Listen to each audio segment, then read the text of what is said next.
What's going on, everyone? I'm just your average, everyday, atypical Canadian nerd here to react to your average, everyday American man here to react to and learn from why half of Canadians live south of that line. I mean, pretty simple answer off the bat is climate gets warmer the more south you go. Hey, answered. Oh, so I guess we don't need to watch this whole video, but we're going to. And if you enjoy my videos, please give it a like on the way in. If you enjoy listening to my voice, not even watching what's going on, but just listening, be aware I have a Minecraft series where I'm just playing my game and I'm just talking. The craft videos like Gymcraft and Talkcraft and Datecraft have the best talking. The live streams aren't the best, but hey, if you like them, let me know in the comments and I'll do more of them and I'll get better at them as we go. Same with these videos. Comment, leave your thoughts, leave your suggestions, leave your requests, and I will do my best to abide. Of course, all in due time, and currently I'm below 500 subscribers. Once I get above 500 subscribers, I will be more prone to making the videos that feature Ozzy Tash, John F. American, to name two. Now, that's enough ramble. Let's get this picture out of the way, and we'll get the video started. What's going on, everyone? I'm just a typical, average American here today to react and learn about why 50% of Canadians live south of this line. Well, considering the line is more clear at this point, Toronto. Okay, let's move on. Canadians, what are you... Some of this line is in America. What are you doing here? Actually, I'm happy you're here. I welcome you with open arms. Anyway, if I haven't made it abundantly clear, I have no idea why 50% of Canadians live south of this line. Although, based on some of the geography of Canada that I recently have become aware of... Geography. Canadian cities and important landmarks and populated areas are much closer to the United States Canada, the United States Canada border than I ever knew. And this is for shipping reasons, business reasons, but also southern climate reasons. And this particular image on screen not only features Toronto, but also Niagara. And living in the Niagara region here, I want to let you know the weather is beautiful compared to Ottawa, where here in the summer it's on average 10 degrees cooler than Ottawa. In the winter, it's on average 10 degrees warmer than Ottawa. And in the summertime, we have trees that bear fruit. We have vineyards all over the place. This is wine country because the weather is so nice. Moving on. It blows my mind, actually, that some of the biggest Canadian cities are so close to America, so south. So could that have something to do with all of this? Maybe? And I know there's some strange parts of America that go up and parts of Canada that come down, and we kind of commingle and kind of gel together. It's kind of beautiful in a way, a little warm hug or handshake that America and Canada is permanently embraced in. Anyway, not to get overly poetic about it. And with that being said, I'm ready to learn why 50% of Canadians live so far south of whatever this line is, anyway. It's a meridian, and it's because we are known as the Great White North. So a lot of us want to get as far south as we can without leaving the country. Let's find out. Finance and tech in 5 minutes by subscribing with the link down in the description. All right, so this is Canada. We all know Yes. that Canadians like to pretend they're further north than Americans are, but they're really not, and Really? Canadians, do you like to pretend that you're further north than Americans? We know we are. I mean, sure, Colorado, Michigan, Washington State, they're pretty far north in the States, but everyone in British Columbia is further north, right? What pretending is there? Canada is further north than It's a simple geological fact. the United States. Geographical fact. My bad. So I think you win that one. I'm going to prove it to you. This is the 49th parallel, the longest border between two countries anywhere. Oh, geez, did I mix up parallels and meridians again? I do that all the time, and that's mostly because there's a Tragically Hip song about the 100th meridian, which is not the 49th parallel, and I confuse the two of them. The 100th meridian is where the Great Plains begin. Yeah, I shouldn't be confused about this, but I'm easily confused, so here we are.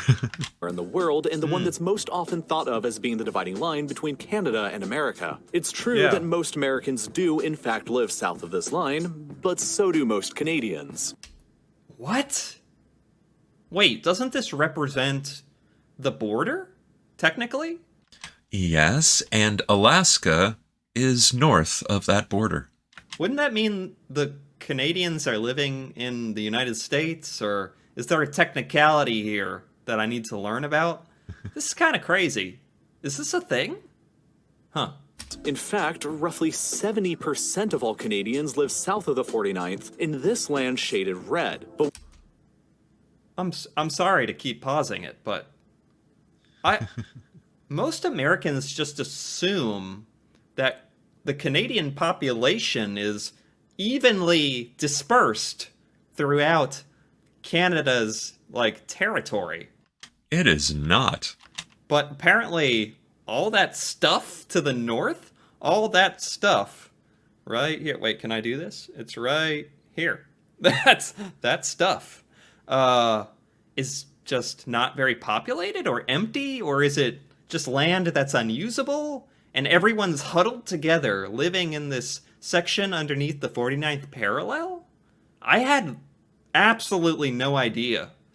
Well, we're talking about percentages. So, Calgary, Edmonton, Regina, Vancouver, there are many cities that are heavily populated that are above the 49th.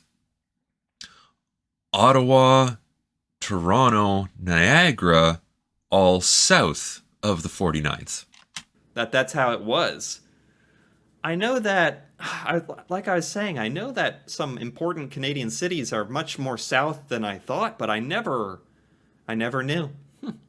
we can go even lower. A full 50% of all Canadians live south of this line in this relatively tiny area shaded red. This What?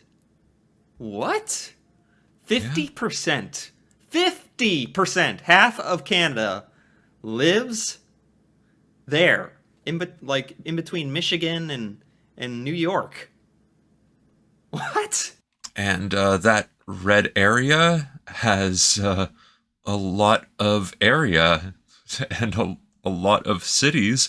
The greater Toronto area is totally here. All huddled there. Like, I could just visit this little territory and be introduced to half of Canada's population. It'd just be that easy. And Yeah, I live there. Come on over. anyway, this is really a bizarre fact. Like, are Canadians just so... This is just such old news to Canadians. They're like, yeah, of course, most of us live there, and I'm just the only one sitting here with their mind blown. Well, I'm thinking most Canadians might not be aware of it. And also, no Canadian would be surprised by this. I feel like most Americans have never heard of this, are unaware of this. Huh. Fair? At least, America really is giving it a hug there on both sides. Wow. I like it. This means that most Canadians live further south than pretty much the entire U.S. states of Washington, Montana, North Dakota, and obviously Alaska, too. Yeah. Oh my gosh. 50% of Canadians, I'm speechless. I'm sorry, I can't talk.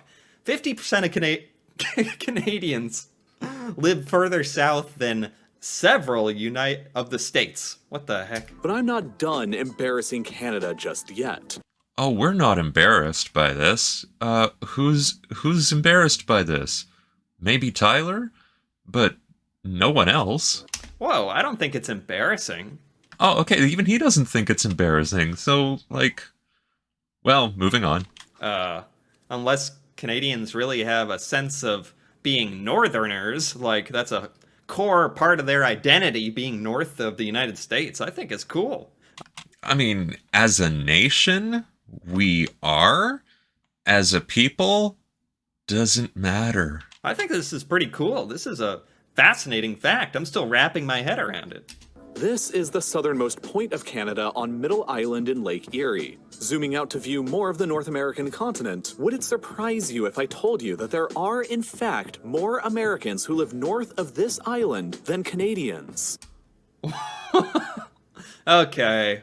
I can only be so mind blown in the course of like 1 minute. So, yes, I believe it. There you go, narrator. Yeah, I guess I do believe it now. I'll believe anything you say. I don't know what's real anymore. Now, Well, that's interesting. We can dive into a discussion of what is real. And I would venture that nothing is real. We'll get into that another day. I'm starting to think that Americans who live by the Canadian border are probably much more familiar with this fact of how close Canada is to a lot of the states. Because I don't live near the border. Never have. So it's not part of my daily thought process, if you will. But I bet there's a lot of Americans who are way more aware of all this than me. Huh. People in different parts of the world understand things differently than me. Who would have thought? Yeah, it's almost like we are shaped by the experiences of where we grow up and live. Well, it shouldn't, because there are, and this is how. Here's the line of latitude drawn precisely over Middle Island's southernmost location. Clearly, all of Canada exists above this line, but a surprising amount of the United States does as well, including this tiny sliver of California. If you're Yeah. from California, you can legitimately claim that some of your state goes further north than Canada's southernmost point does. But that's not rational. This is just not something... Now we're starting to get into stuff that I feel like no American knows. That part of California is above part of Canada. No American would agree with that statement. Wow. Right.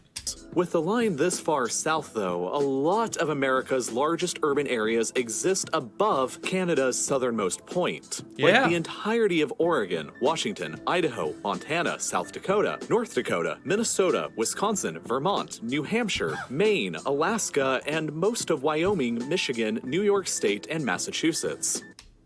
I never knew. Yeah, when you paint it like this and force me to acknowledge it, it's like, wow, yeah. A lot of America is above the 50% of the Canadian population, apparently. Huh.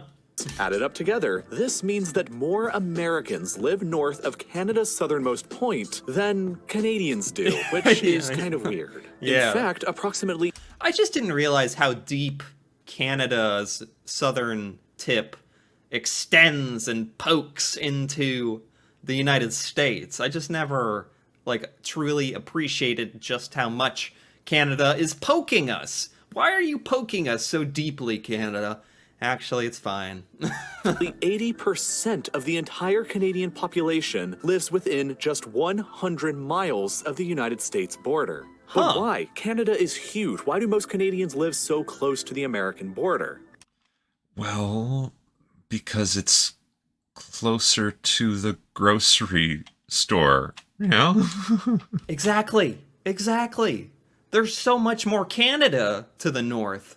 Why don't you all spread out there and live there and Why don't you spread out and live there, huh? live off the land? I'm sure there's a good reason for this. Well, let's start off with the fact that Cold. despite being a continent-sized country that's roughly the same size as all of Europe, Canada's population is small. Europe's population is around 750 million, while the almost equivalently sized Canada has a population of only 38 million. That's less people than live in California, and about the same amount as people who live in Poland. I've recently learned our population is now at 40 million. Okay, that's a good point. That's a good point. The population is not as big as I thought. So it's not so much of a feat for 50% of 30 million to all be able to live in a small area like the southern part of Canada. Okay.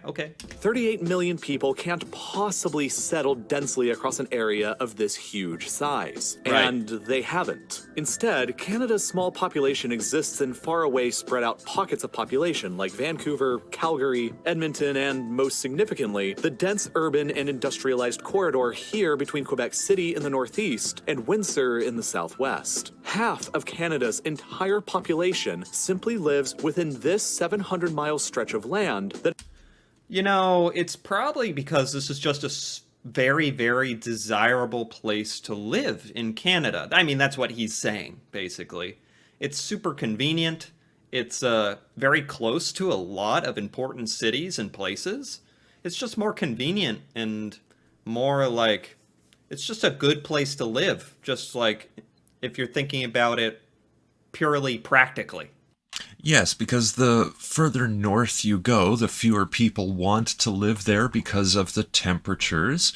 And because there are fewer people, there is less access to services and items and jobs and travel ability. Like, you go up to the remote northern towns, and some of them you can only get to by train or by plane because they don't have roads that go up there. Some only accessible by plane or helicopter.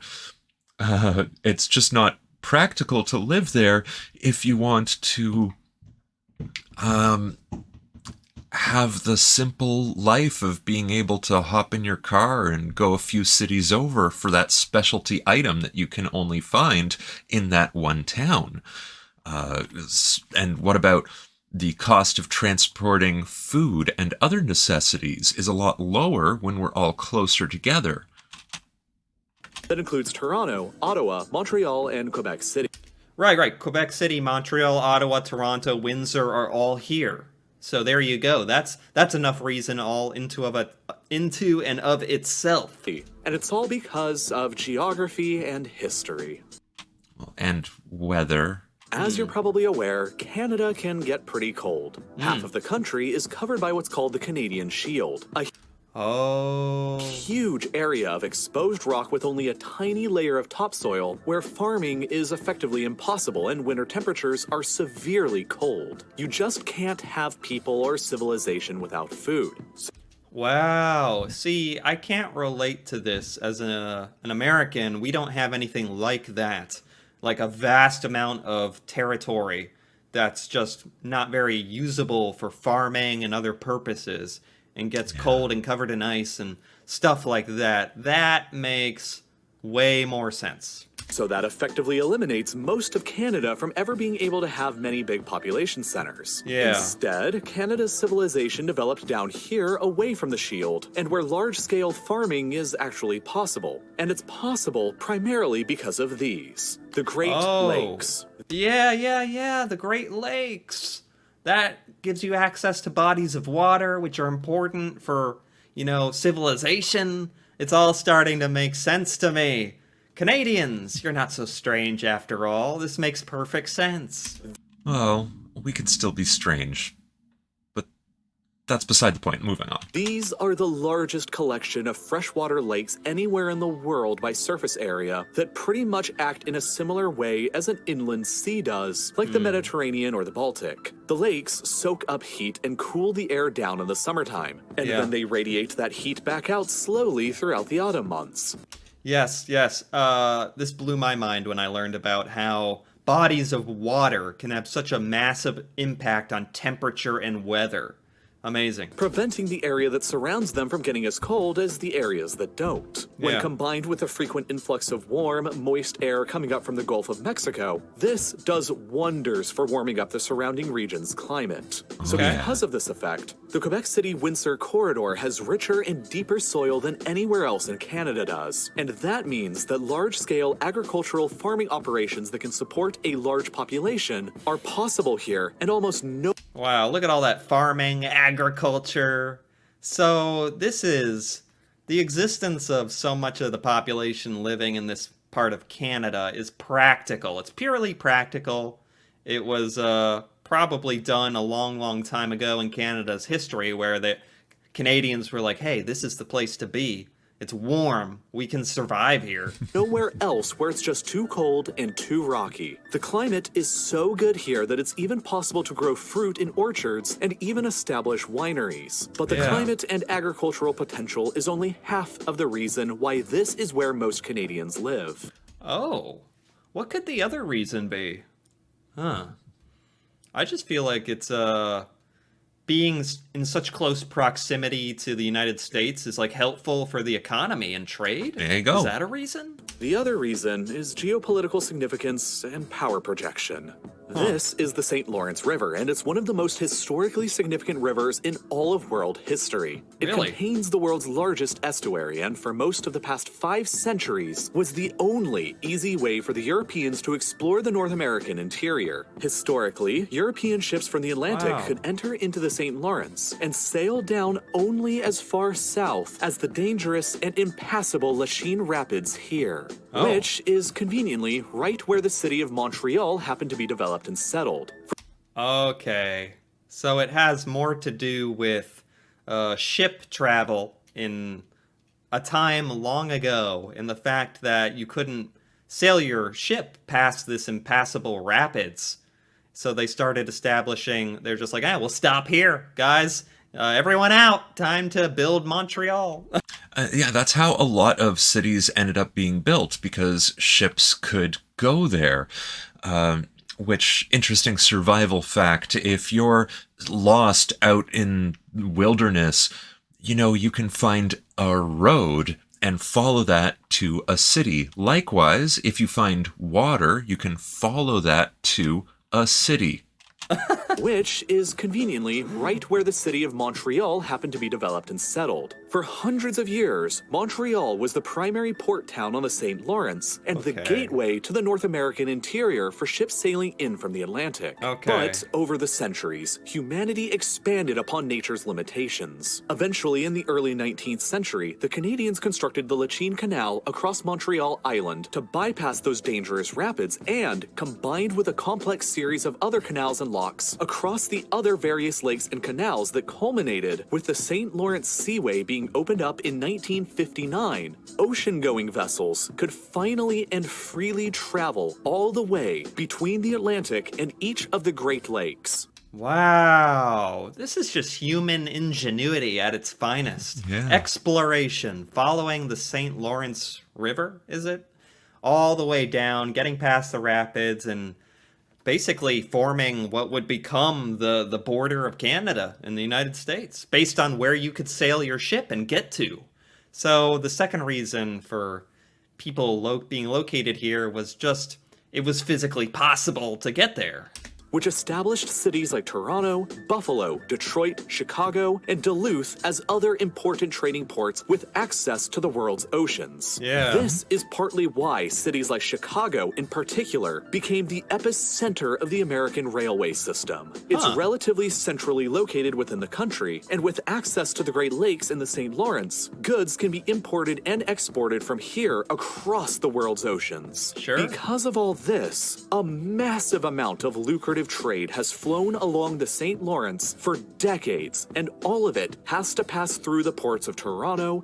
Yeah, I figured some of this must be based on the practicality of, hey, this is a good spot for trade.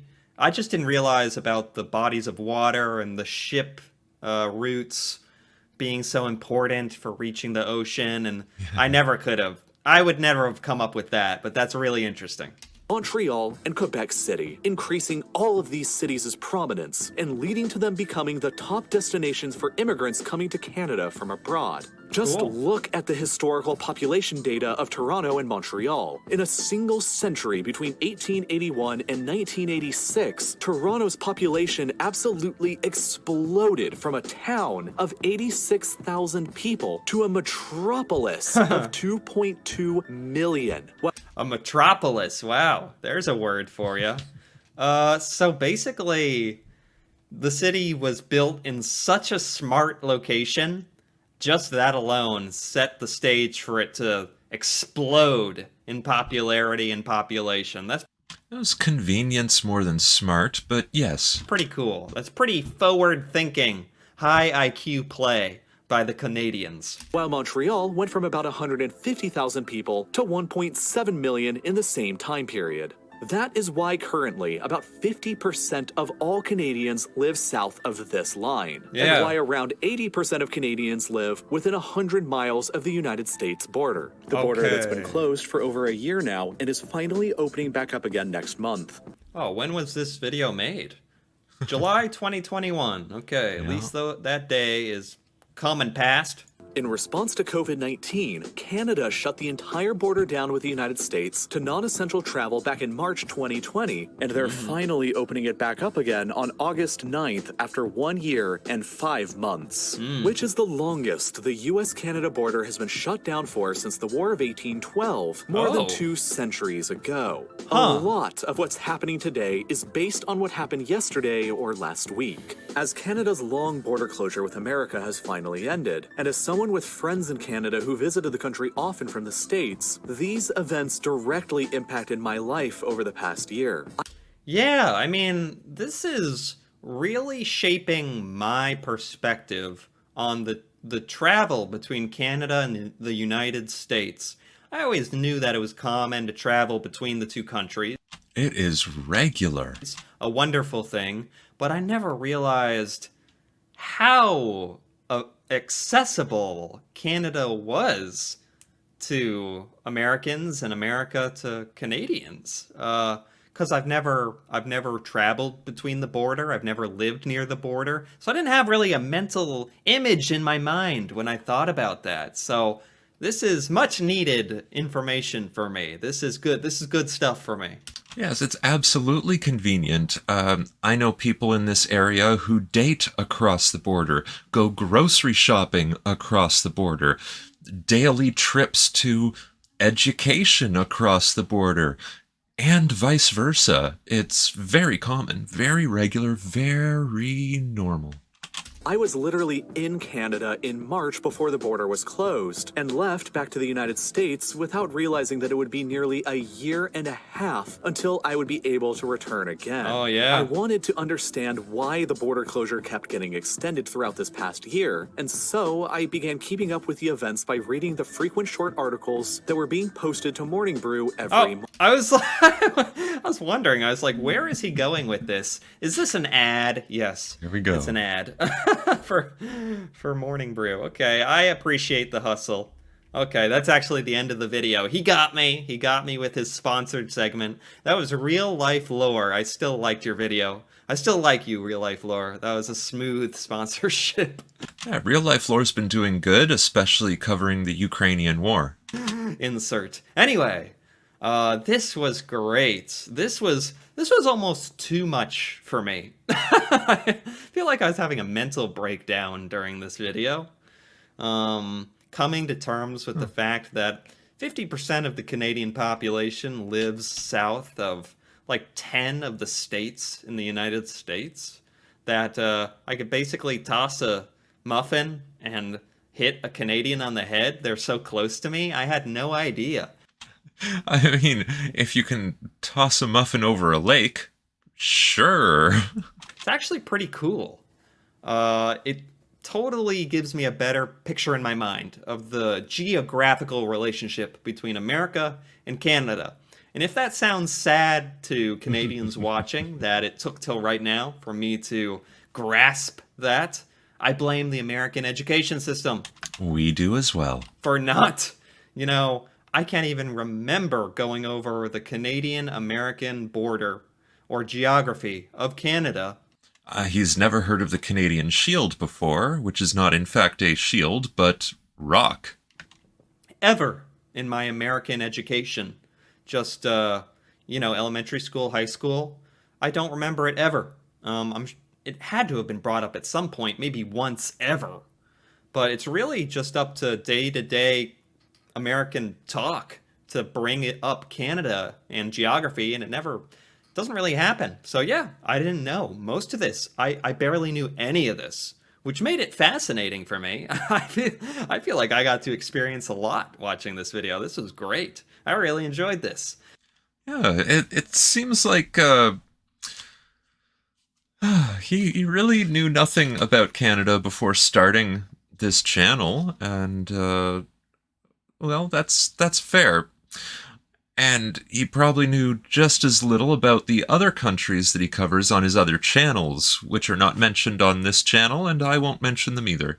And if you enjoyed this video, feel free to you enjoyed this give one. it a like or leave a comment. Yeah, do that. And if you're interested in more videos like this, me reacting to Canada, or like this, Canadian me culture, reacting to him, Canadian things reacting and places to that us, I've never seen ever before, feel free and our to lives. subscribe for more. Yeah, go And ahead. Until then, thanks for watching, and see you next time. Yes, thank you very much for watching. I hope you enjoyed it even a little bit as much as Tyler did. And, well, I hope that you also learned something or have something you want to help me learn. And if so, go ahead, type that down below. But that's all I've got to say. I just want to say thanks again, and I hope y'all just keep being awesome. Bye. Science, spirit, life. Nerd Pumpkin.